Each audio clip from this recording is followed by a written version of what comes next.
کیڑے مکوڑے ہوتے ہیں جیسے مکھی ہے یا مچھر ہے، اگر انسان نے اس کو مار دیا اور وہ خون کپڑے پہ لگ گیا تو تمام علماء کے نزدیک بالاتفاق وہ نجس نہیں ہے۔ جو گوشت کی دکان پر بیٹھے ہوتے ہیں ان کے کپڑوں پر عموماً خون لگا ہوتا ہے، تو وہ جو خون آلودہ جو کپڑے ہوتے ہیں ان کپڑوں میں نماز ادا نہیں کی جا سکتی۔ دوسرا وہ خون جو کسی انسان کے زخم لگنے کی صورت جو کٹ لگ جائے اور سے جو خون بہہ رہا ہو، یہ وہ بلڈ ہے کہ جس کے بارے میں علماء کا اختلاف ہے۔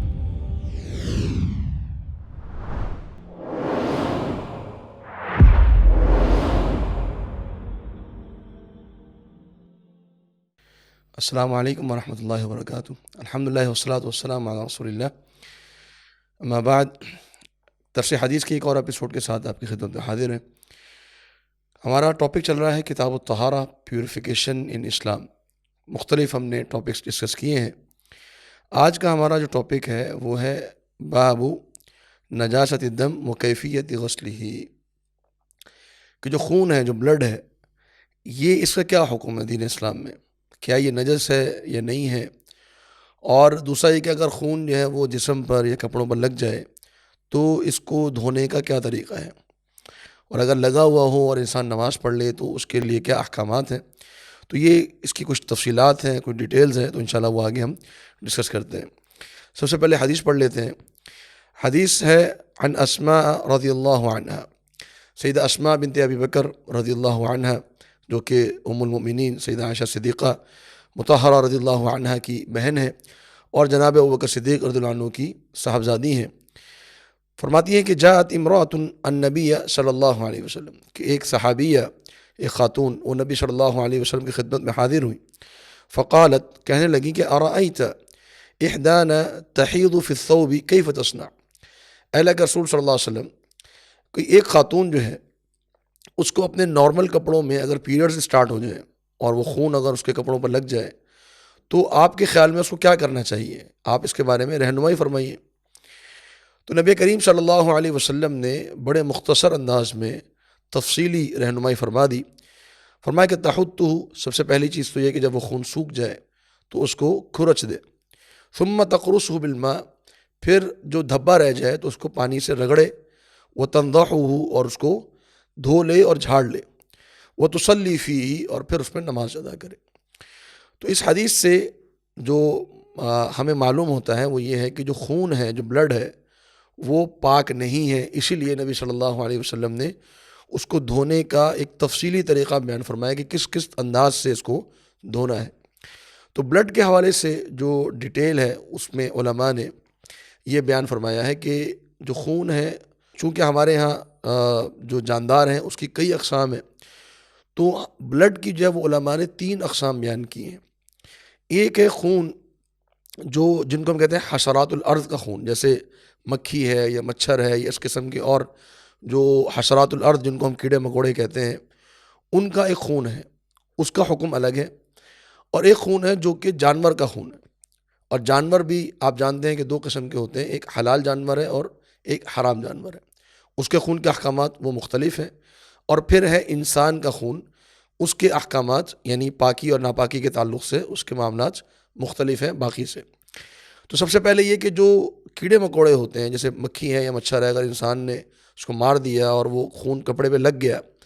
تو تمام علماء کے نزدیک بالاتفاق وہ نجس نہیں ہے، کیونکہ نجس خون کے بارے میں اللہ رب العالمین نے قرآن مجید میں یہ بیان فرمایا، اس کی جو کریکٹرسٹک ہے، اس کا جو صفت ہے جو بیان ہوئی ہے وہ کیا ہے، دمم مسفوحہ، کہ وہ خون جو بہہ رہا ہو، جو بہنے والا خون ہے وہ حرام ہے۔ اور ہم سب جانتے ہیں کہ جو حشرات الارض ہوتے ہیں ان کا خون بہتا نہیں ہے، تو لہذا ان کا جو اگر دھبا لگا وہ کپڑے کے اوپر تو وہ یا جس جگہ انسان نماز پڑھا ہے تو وہ ناپاک نہیں ہے۔ باقی دوسرا جو حکم ہے، دوسرا جو بلڈ ہے وہ ہے جانوروں کا، اور جانوروں میں آپ جانتے ہیں کہ 2 قسم کے جانور ہیں، ایک حلال اور حرام۔ حرام جانور جتنے بھی ہیں ان کا جو خون ہے وہ نجس ہے، چاہے وہ کسی بھی صورت میں ہو، وہ انسان کے لیے وہ پاک نہیں ہے، اگر کپڑے پر لگ جائے یا کسی بھی طریقے سے لگا ہوا ہو تو وہ نجس ہے، اور اس کو دھونا جو ہے وہ لازم ہے بالاتفاق تمام علماء کے ہیں۔ جہاں تک حلال جانور کا تعلق ہے تو حلال جانور کے اندر خون کی 2 اقسام ہیں۔ ایک وہ خون ہے جس کو ہم قرآن مجید میں، جس کو اللہ رب العالمین نے بیان فرمایا دمم مسفوحہ، جو بہنے والا خون ہے۔ تو بہنے والا خون جب کسی جانور کی، حلال جانور کی شہرک کو کاٹا جائے تو اس سے جو خون بہتا ہے، بہنے والا خون ہے، تو بالاتفاق تمام علماء کے ہاں وہ خون پاک نہیں ہے، چونکہ وہ حلال بھی نہیں ہے، وہ حرام ہے، اور اس وجہ سے وہ نجس ہے۔ اور یہاں پر ایک بات جو بڑی اہم ہے، جو سمجھنے کی ہے، وہ یہ کہ جس میں عموماً ہمارے مسلمان بھائی جو ہیں وہ اس پہ کوتاہی کرتے ہیں، کہ جو قصائی ہیں، جو قصاب ہیں، جو عموماً ذبح کرتے ہیں، تو ان کے کپڑوں پر، یا جو گوشت کی دکان پر بیٹھے ہوتے ہیں ان کے کپڑوں پر عموماً خون لگا ہوتا ہے، تو وہ جو اس خون کے، جو خون آلودہ جو کپڑے ہوتے ہیں، ان کپڑوں میں نماز ادا نہیں کی جا سکتی، ان میں نماز نہیں ہوتی۔ یعنی ایسے کپڑے کہ جن پر دم مسفوحہ لگا ہو، کسی جانور کا بہتا ہوا خون لگا ہو، تو اس کے اندر نماز ادا نہیں کر سکتے ہیں۔ اور اسی طریقے سے جب قربانی کا موقع ہوتا ہے تو وہاں پر بھی عموماً لوگ قربانی میں حصہ لیتے ہیں، تو اس موقع پر بھی اگر کپڑے پر چھینٹے لگے ہوں، واضح چھینٹے جو نظر آ رہے ہوں خون کے، تو ان کپڑوں کے اندر نماز ادا نہیں کی جا سکتی۔ بالاتفاق تمام علماء نے اس خون کو نجس قرار دیے، تو اس خون کو دھونا ضروری ہے۔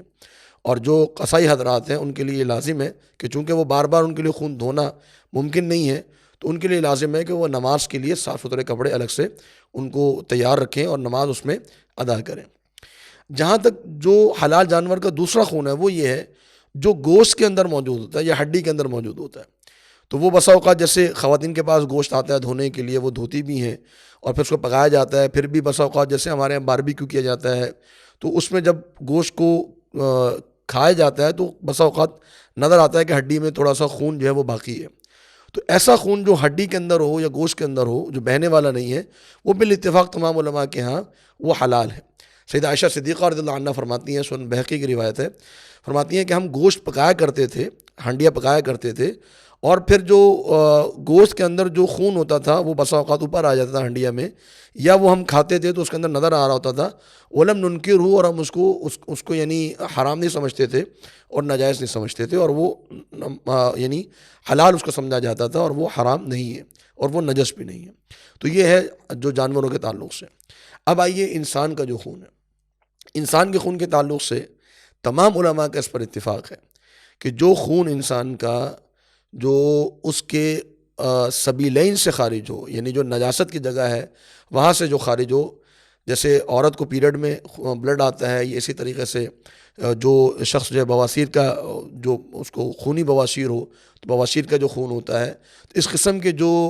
خون آتے ہیں بالاتفاق تمام علماء کے نزدیک وہ نجس ہے، اور اگر وہ کپڑے پر لگے ہوں تو اس پہ نماز نہیں ہوتی ہے۔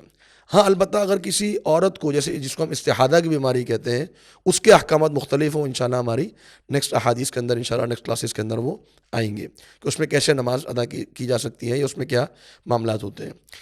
اور یہ تو ایک خون ہو گیا۔ دوسرا وہ خون جو کسی انسان کے زخم لگنے کی صورت میں آئے، جو جو کٹ لگ جائے اور اس سے جو خون بہہ رہا ہو، یہ وہ بلڈ ہے کہ جس کے بارے میں علماء کا اختلاف ہے۔ جمہور اہل علم کی رائے یہ ہے کہ جس میں کٹ لگا ہو انسان کے اور وہاں سے خون بہہ رہا ہو، باقاعدہ ٹپک رہا ہو، تو اگر وہ کپڑے پر لگ جائے تو وہ خون پاک نہیں ہے، کیونکہ اللہ رب العالمین نے دمن مسفوحہ کے الفاظ ارشاد فرمائے ہیں کہ ایسا خون جو کہ بہنے والا ہو، چاہے وہ انسان کا ہو کسی کا بھی ہو، تو بہنے والا خون جو ہے وہ نجس ہے۔ تو اگر وہ کپڑے پر لگا ہو، جسم پر لگا ہو، جیسے کبھی بسا اوقات کسی کو بیماری ہوتی ہے، اس کی ناک سے نکسیر پھوٹ پڑتی ہے، تو اس قسم کے جو خون ہوتے ہیں تو وہ پاک نہیں، نجس ہے، اور وہ اگر کپڑے پر لگ جائیں، کسی جسم پر لگ جائیں تو اس کو دھونا واجب ہے۔ یہ ایک رائے، ایک اوپینین یہ ہے۔ دوسرا اوپینین یہ ہے کہ نہیں، جو انسان کا وہ خون ہے جو جسم کے دیگر اعضاء سے آئے، کوئی کٹ لگ جائے، کوئی زخم کا نشان ہو، وہاں سے جو خون بہہ رہا ہے، ٹپک رہا ہے، تو وہ پاک ہے۔ اور اس کی دلیل وہ یہ دیتے ہیں، صحیح حدیث کے اندر یہ بات موجود ہے کہ صحابہ رضوان اللہ علیہ مجمعین جہاد میں جب حصہ لیتے تھے تو وہاں پر ان کو تلواروں کے زخم بھی لگتے تھے، نیزے کے زخم بھی لگتے تھے، تیر کے زخم بھی لگتے تھے، اور ان کے کپڑوں پر خون موجود ہوتا تھا۔ لیکن کسی بھی حدیث میں یہ بات موجود نہیں ہے کہ نبی کریم صلی اللہ علیہ وسلم نے صحابہ کو حکم دیا ہو کہ آپ لباس تبدیل کیجئے یا اس کو آپ دھو لیجئے۔ تو نبی صلی اللہ علیہ وسلم نے کسی بھی صحابی کو یہ حکم نہیں دیا، بلکہ ایک روایت میں تو یہاں تک موجود ہے کہ ایک صحابی نماز ادا کر رہے تھے، نوافل ادا کر رہے تھے، اور دوران نفل ان کو تیر آ کے لگا اور خون بہہ رہا تھا، اور وہ پھر بھی اپنی نماز پڑھتے رہے، اور یہ واقعہ نبی صلی اللہ علیہ وسلم کے علم میں آیا، اور اللہ کے رسول صلی اللہ علیہ وسلم نے ان کو نماز دہرانے کا حکم نہیں دیا۔ تو اس سے ایک اوپینین علماء کا یہ انہوں نے لیا ہے، یہ ان کا اوپینین ہے، یہ رائے ہے کہ اگر انسان کا کٹ لگا ہوا ہو اور وہاں سے کوئی بلیڈنگ ہو رہی ہے، کوئی اس کے پٹی بندھی ہوئی ہے وہاں سے بلیڈنگ ہو رہی ہے، کوئی زخم سر پہ لگا ہوا ہے وہاں سے بلیڈنگ ہو رہی ہے، تو وہ نجس نہیں ہے اور اس کے اندر وہ نماز ادا کر سکتا ہے۔ اگر اس کے پٹی بندھی ہوئی ہے اور پٹی کے اوپر خون کے نشانات موجود ہیں تو بھی اس کے اندر وہ نماز ادا کر سکتا ہے۔ اور واللہ عالم یہی اوپینین زیادہ بہتر معلوم ہوتا ہے جو احادیث ہیں اور جو دلائل ہیں ان کی روشنی میں۔ لیکن اس میں ہم یہی بات کہیں گے کہ جو شخص جس کے پاس یہ اختیار ہو اور اس کے پاس یعنی یہ آپشن موجود ہو کہ وہ اپنے خون کو صاف کر لے اور دھو لے، تو بہتر ہے کہ وہ خون کو صاف کر لے تاکہ وہ اختلاف سے بچ سکے اور اس معاملے سے باہر آ سکے۔ اور انسان کے خون کی ایک آخری صورت جو ہے وہ یہ ہے کہ اگر اس کے کہیں پر ہلکا سا کوئی نشان لگ گیا ہے، کوئی پن چپ گئی ہے اور وہاں ہلکا سا کوئی بلڈ کا نشان پڑ گیا ہے، تو وہ بالاتفاق تمام علماء کے ہاں وہ خون جو ہے وہ نجس نہیں ہے اور اس کے اندر نماز بھی ہو جاتی ہے اس کے اندر، کیونکہ وہ بہنے والا خون نہیں ہے، وہ خون کا ایک نشان ہے اور دھبا ہے۔ تو یہ حدیث جس سے ہمیں یہ مسائل معلوم ہوتے ہیں خون کے تعلق سے۔ تو اس حدیث کے اندر جو پیریڈ کا جو بلڈ ہے جو خواتین کو آتا ہے، اس کے بارے میں نبی صلی اللہ علیہ وسلم کا حکم واضح ہے کہ اس کو دھونا واجب ہے کیونکہ وہ نجس خون ہے۔